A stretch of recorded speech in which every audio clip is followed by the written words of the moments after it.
Hey everyone, Jody Avirgan here, and as you know, the whole crew at This Day does a bunch of other stuff. Can you believe it? Making this show is not a full-time job. And what's more, we really like to celebrate when there are cool new projects coming out that one of us worked on. As it happens, a bunch are coming out over the next couple weeks, so we're going to be spreading the word, starting with the return of You Get a Podcast.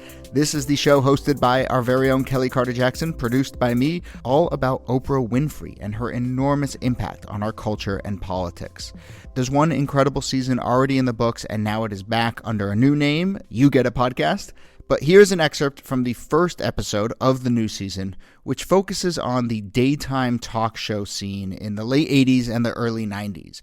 Jerry and Sally and Geraldo and so forth, and the way in which Oprah sprung from that, but then managed to evolve past that scene, going from Oprah 1.0 to Oprah 2.0 to becoming the undisputed queen of talk. It's a very fun episode, and I'm really excited that this show is back for a really great new season. So take a listen to this, and then, of course, subscribe to You Get a Podcast so you can listen to the rest of the episode, the full episode, and get all the new ones as they come out over the next couple months. All right, here's Kelly and her co-host, Leah Wright-Rigueur. Here we go. Probably the pinnacle of all of these scandals, even more than sort of like the chair throwing and fist fights, is in 1995 when Jenny Jones, who another popular daytime talk show host, has on guests who are revealing sort of their secret longtime crushes. And one of her guests reveals that he has had this longtime crush with another man, and sort of puts this man on blast by professing his love for him. And the man who he is professing his love to is so outraged by the fact that this gay man would, claim his love for him, that he takes it to a whole nother level and he murders the man who professes his love to him. And this becomes a huge scandal. Also, this becomes a huge court case in which the producers of the Jenny Jones show are found negligent. And, the family of this man who was murdered was awarded $25 million. Listen, that's a lot of money now. That's certainly a lot of money back in the 90s.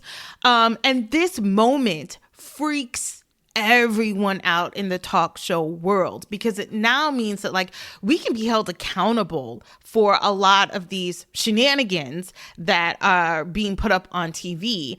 And it's really before this moment that Oprah says, hey, listen, I'm not going down this route. This happens, the murder happens in 95. In 89, Oprah's like, not liking what I'm seeing, and says, I'm starting my pivot, my shift. When they go low, we go high. This is her moment of going high, essentially. And you start to see different conversations coming out of Oprah than what is happening in the rest of the field. And that pivot is really what starts to shift her into what we call Oprah 2.0. And she sort of takes the high road while everyone is still down in the trenches of trash TV. Right. So we don't have any evidence that Oprah Winfrey cared anything about the Jenny Jones murder, the subsequent trial, the lawsuits, the acquittals, all of that stuff. She never comments on it. It doesn't appear to be part of her orbit. At the same time, we know that Oprah cared about the Jenny Jones murder, trial, payout, acquittal. Everyone did. Everyone, particularly since the first ruling against the Jenny Jones show says you are on the hook for what happens on your show, and now you got to pay. Now, the acquittal overturns that, in part because of the court rules that people cannot be responsible for murder that happens on their show, like unanticipated murder as a consequence of their show. So daytime talk kind of lucks out in that respect. But we know, particularly given the brands that these talk shows operate, that they absolutely would have been watching this like a hawk. Yeah, nobody's trying to catch a case. Exactly. It's also true that this is the exact same time that Oprah is evolving. She's evolving her set. She's evolving her color scheme. She's evolving the music on the show. She tries out 3 different, peaceful, zen-like theme songs that are about empowerment and you go. I think I'm gonna run on. Right. Patti LaBelle where Oprah sings? Yes. 'Cause I like what I see. Come on and run with me. There's also the one where, like, it's the jazz version of I'm Every Woman, right? So there are lots of different versions of the Oprah Winfrey theme song that correlate with her changing. And so she makes this pivot in a number of ways. One, she stops going into the audience. The audience is now distant. She is the expert. She is offering you a masterclass and a chance to learn at her feet. Literally. She starts dressing different, right? It's far more sophisticated, softer colors. This is going to sound really crass, but she looks richer. She looks, right? She is richer. I mean, she is richer. But we see a decline in, like, the colored contacts, the big hair, the big shoulder pads. We see a quite literally refined and slimmed down Oprah Winfrey. She's rocking and more the name gold brands, earrings, right? Yeah, The diamond, high-end designers, right? All these designers. And then, like, I think also the color palette of the show, including the set, that iconic set that is now in, you know, the Blacksonian, the Smithsonian. It's an art. It's in a museum now. Her sofa set is in a museum. It's an artifact, and I think it becomes an artifact by like 1993 when she trades up for like 2 gold seats, and then later for that like beige white couch. She stops moving into the audience. She says, "I'm going to talk about body. I'm going to talk about health. I'm going to talk about wellness. I'm going to talk about spirituality. I am done with this trash phase of my life, and I am a new person. I have emerged as a different person." So there are all these aesthetic markers, and then she mixes it up, I think, with different kinds of topics. So while she's not, again, broadcasting like an abortion on television, she's still doing stuff that we might perceive as that's a little trashy, right? She is doing a wagon of fat. She is like, you know, quite literally pulling out a representation of the body fat that she has lost. People tune in for that. They want to see that. Yeah. So she's doing like a warning sign show, or my gosh, one of the most powerful shows when she talked about like child molestation, and she put out like images of FBI pictures of people that were known sort of sexual offenders. And a couple of people actually got caught. Like people were like, "That's my neighbor." You know, like she was doing things that felt edgy for sure, but also had like a tinge of progressiveness about it, that people would, it was almost as though people were trying to get more information, and she was trying to be like, "Did you know?" Give you that kind of edge. And just a quick story. I just recently read this really wonderful book by Patricia Turner called I Heard It Through the Grapevine. And it's about like rumor and conspiracy in Black communities. This is me putting my academic hat on.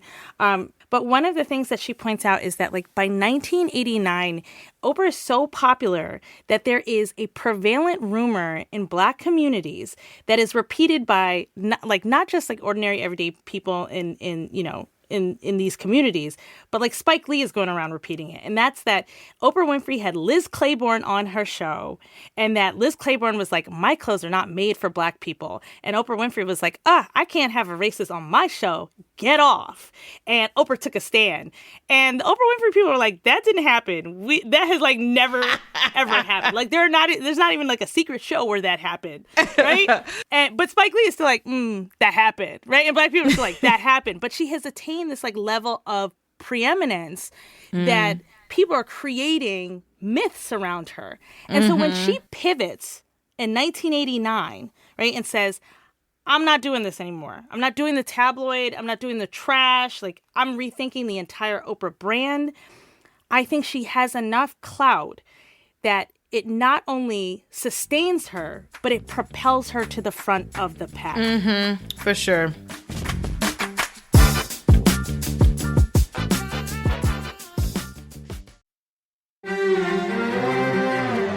You're used to hearing my voice on the world, bringing you interviews from around the globe. And you hear me reporting environment and climate news.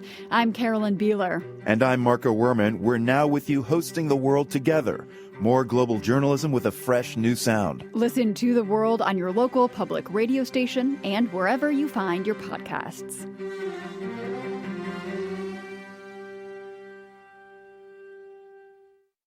What I also think is wild about this moment is, we said Ginny Jones happens in 1995. In 1995, there is a New York Times article that is talking about sort of this tabloid TV.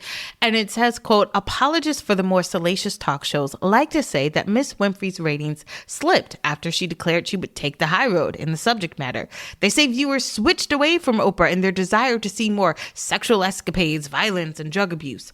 But Oprah has been the number one talk show for 10 straight years. So in November of 1995, her show had an 8.4 ratings, where Ginny Jones was second with 4.9. So it's not even close, right? It's not even close. So here's Oprah Winfrey out here being like, oh, look at my fabulousness. I mean, this is when so many things happen in the 90s for Oprah. You get the most famous or maybe infamous interview with Michael Jackson. She gives that in 1993. You start to see her engaging with more celebrities that come on her show. People want to hear from all of, the big people who are in Hollywood, the latest film that comes out. It's in 2000 that she starts her magazine. So that's when you get like, I'm not just a talk show host. I now have a magazine. In 2003, she becomes an official billionaire, the first Black woman billionaire. You get the Angel Network. You get the book club. Like, there's so much about her that is expanding. Her favorite things. Her favorite things Which are come also out. my favorite things. It's the gold. It's the gold standard. Yes. She's so much more than a talk show host. Right. So much she establishes herself as a tastemaker, as a gatekeeper, and I think someone who doesn't have her finger on the culture. She is the culture. And that is, I think, powerful. Now, does that mean that Oprah is not still engaging in exploitation? I don't think so. I just don't think that it has the trashy aesthetic of nearly every other show that's on television. And it's also remarkable to watch that even after the explosion of trashy daytime talk shows, Oprah actually inspires, I think, a different kind of daytime talk show, like the launch of something like the Rosie O'Donnell Show in 1996. The Rosie O'Donnell Show, which runs for 6 years, is absolutely not trashy tabloid TV. Right? It's more about like feel good, fun, women, and power, and giveaways. Right? Giveaways is all of the funny. Rosie O'Donnell is a comedian.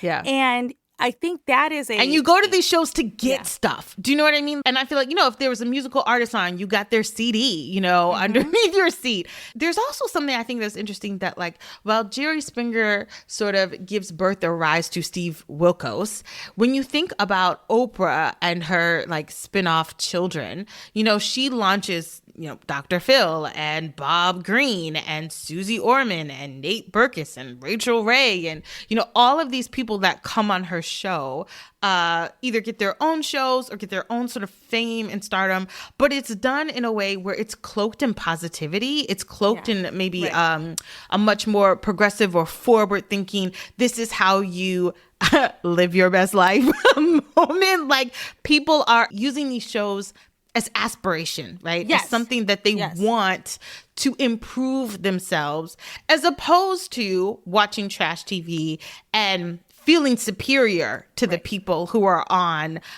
those shows. I could look at Jerry Springer or Montel Williams and be like, I'm not as bad as them. But you watch Oprah and you're like, oh, snap, I need to be like them. And that, I think, is the difference for the people who come on. Right. And so, I think it's complex. She, as part of Oprah 2.0, she shifts her focus, but also solidifies herself as a talk show host for white middle-class audiences. They love her, and her show is really tailored around those things that I think appeal to that kind of audience. But Kelly, you're right. Because it is aspirational, even as her audience is, right, and her focus is directed at a white middle-class audience, Oprah 2.0 still has that aspirational element that allows her to have an audience that is also poor and working class. So it's like, it's really nuanced in this moment. To me, like, I think it's interesting that sort of whiteness and capitalism really work hand in hand with the show. When you think about the fact that early 1.0 Oprah She's very much like the Black woman host, and her audience is diverse, and Black women are loving her. Black women still love her. Yes. But by the time you get to the 2000s, Black women are a little like, they're a little upset. You know, they love Oprah, but if they had a bone to pick, it would be that she no longer felt like their champion, or no longer felt like she was speaking to them. I will say that when she has, you know, certain conversations on her show, it does feel like it's geared more toward women who can stay at home, women who are not just middle class, but maybe upper middle class. When you see her sitting on her show and, you know, you're looking at the bottom of her heels because it's probably a red bottom or a Christian Louboutin, there are certain fashion elements that were just, you know, in some ways so unattainable, maybe aspirational, but practically unattainable to a lot of the people who are watching her show. But also the people that she promotes, when we think about your Bob Greene, your Nate Berkus, your Dr. Phil, your doctors, these are not, you know, Black experts. Aside from Gayle, there's not too many people in Oprah's life that reflect elements of the Black experience that feel universal. And I think people resented her for that, resented the fact that she wasn't putting on a lot of Black people. I think she understands this, right? I know she's aware of this, even if she doesn't speak on it. One, because she's a quiet investor in a number of Black educational, right, aspirational things. And we had an entire show on this, right? Her quiet investment in something like A Better Chance. She actually has A Better Chance scholars on her show during the Oprah 2.0 period. Sending men to Morehouse, sending men to Morehouse, funding their education. But I think she tries to get at it in really distinct ways that allow her to, you know, give a head nod to her Blackness while also not alienating that white middle class audience. And, you know, one of the ways she does it is by highlighting somebody like Toni Morrison. You know, she's has Toni Morrison on the show several times. So it's like, how do I make Blackness palatable to my white audiences? And how do I show them that it's fun, it's safe, it's rewarding, it's important. And there are a couple of moments where she's a lot rawer than that, particularly when she's talking about her own history, like her own sexual history, her assault history, growing up as a Black woman, when she meets her, you know, her sister, which we also did an episode on. Right? We did an episode on that too, tune in. Yeah. But I think all those episodes come later in the Oprah Winfrey Show. Like, I think by the time you get to the 2000s, certainly mid to late 2000s, she is the queen, bar none. There is no one left on the scene. The only one that probably comes close is Ellen DeGeneres. Right. And it's different because Ellen is a comedian, and, you know, she's having a different experience when you're in the audience with her. She's dancing, you know, she starts out the show dancing up and down the aisle. That's not something that Oprah would do. I think there's maybe an age demographic in, like, who's watching Oprah versus who's watching Ellen DeGeneres to some extent. But there's a different level of engagement that she has where she can be very choosy about who she has on her show. And the aspiration is, you know, like you were saying earlier, if Jerry Springer calls you and says, we want you on our show, it's like, no, you don't want to do that. But if Oprah calls and says, we want you on the show, your career has just been made. But I do think that, you know, there was a moment in which you really could not be Oprah. Right. And if you wanted to be Oprah, you had to say at the start of the show, I'm trying to be Oprah, just like Tyra Banks does. The daytime chat format is also dying too, right? So while we have these really giant, like, network talk shows that are staples, like the Today Show, Good Morning America, you know, CBS This Morning, other shows like The Chew, gone, right? Yeah. The Real, gone. Right? The View is still the gold standard, but the talk is hanging in there, but it's hanging in by a thread. This used to be a landscape that was littered with, you know, like with dozens of talk shows. You turned on the TV. Who is it? It's Carney Wilson. Oh, yes. Wilson Phillips. Yes. She has Yeah. her own talk show during this period. Rolanda. Anybody remember Rolanda? She was a black woman that also had a show as well. There were some bandos that Everybody people had a show. Everybody had a show in the 90s, right? But what I think is incredible is that by the time you get to the 2000s, it's really just Oprah. It's ultimately when she takes that stance in 1989 and decides I'm not going down this road anymore and backpedals up a whole nother stream. That's sort of the end of it to some extent. Like her taking the high road really leads all these other shows into oblivion. I mean, like, yeah, okay, Jerry Springer has 30 seasons, which is incredible when you think about that. But it's like, but who's watching? Do you know what I mean? It comes on at like 1 a.m. or whatever, or it's like, it's not prime time anymore. It's certainly not something people are discussing. It's actually something that's might be considered a little publicly shameful to say that you watch Jerry Springer. Certainly in its 23rd season or whatever, you weren't saying that. And yeah, I think Oprah comes out on top. It's undeniable that Oprah comes out on top. But one thing that Oprah also does is that we've had shows on this in our previous season, is that she gives platforms to people that I would call trashy. I think most people would agree that they are trashy.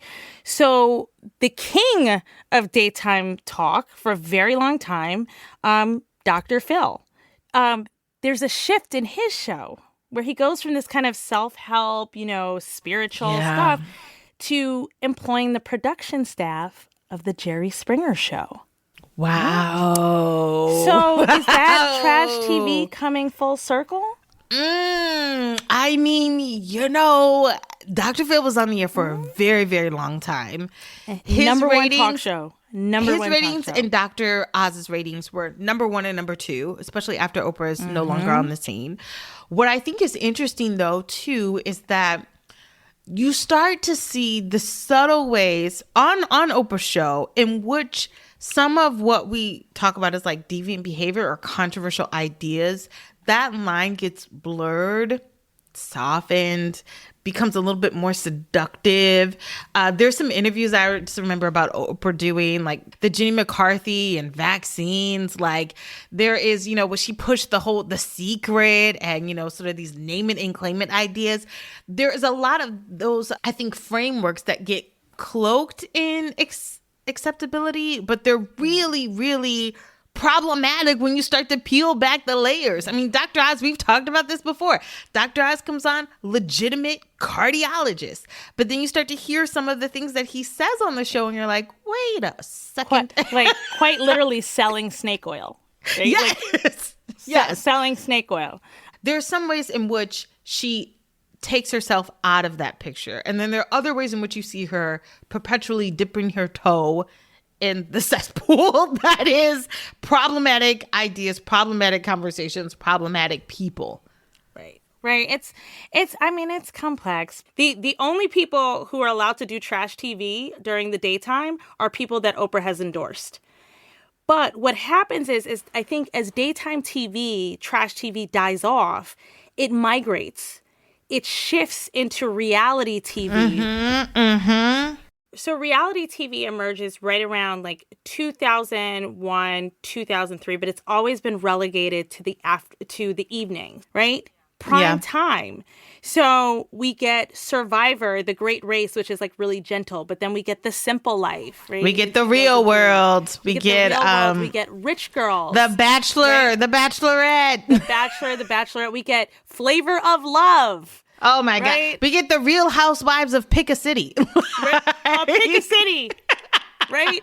And literally. It's also true that because it is, I think, late night, it is easier for people to talk about, right? And to say, I'm a fan of this show, right? It's because it's salacious, but it's relegated to the nighttime. It's easier for people to consume because in the 90s, as women are going back to work more in larger and larger numbers, the ability for people to be at home at 3 o'clock, at 4 o'clock to consume this kind of TV is not there. And so everyone's typically home in the evenings to be able to watch TV. I will also say that, like, you know, and this is later, but like TiVo, DVR, the ability to record TV to watch it later is also something that, like, you know, is a big part of that as well. Choosing when you watch. Yeah. I know that, like, when I watched most of Oprah, it was at 4 p.m. But when I was in grad school, she came on again at like 12:45. She came on again about 1 a.m. and I almost always, because I was just a night owl, watched her again at 1 a.m.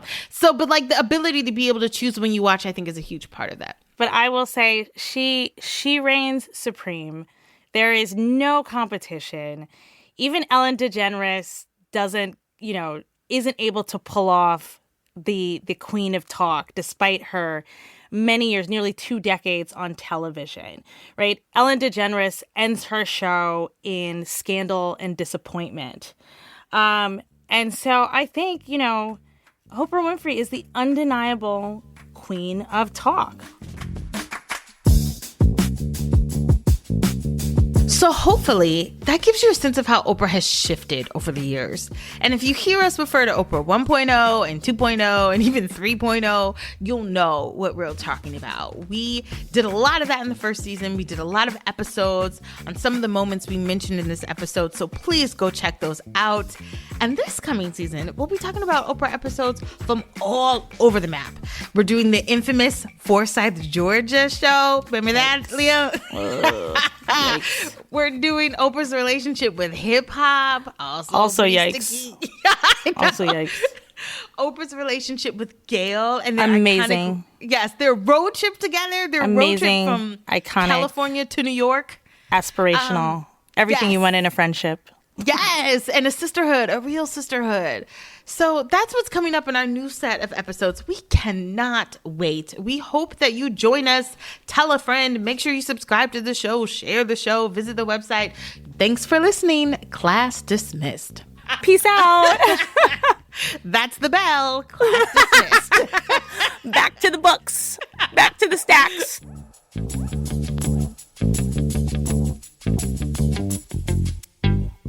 You Get a Podcast is a proud member of Radiotopia from PRX, a network of independent, listener-supported, artist-owned podcasts. Special thanks to Audrey and Yuri and everyone at Radiotopia. Remember, sign up for our newsletter, send us an email, follow us on Twitter and Instagram. You can find out more and help support the show on our website at yougetapodcast.com. You Get a Podcast is a production of Roulette Productions. Our executive producer is Jody Abraham. Our producer is Nina Ernest.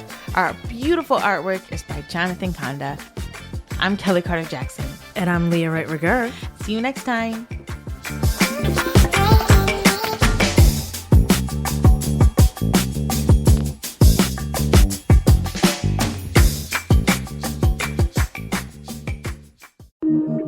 Radiotopia from PRX.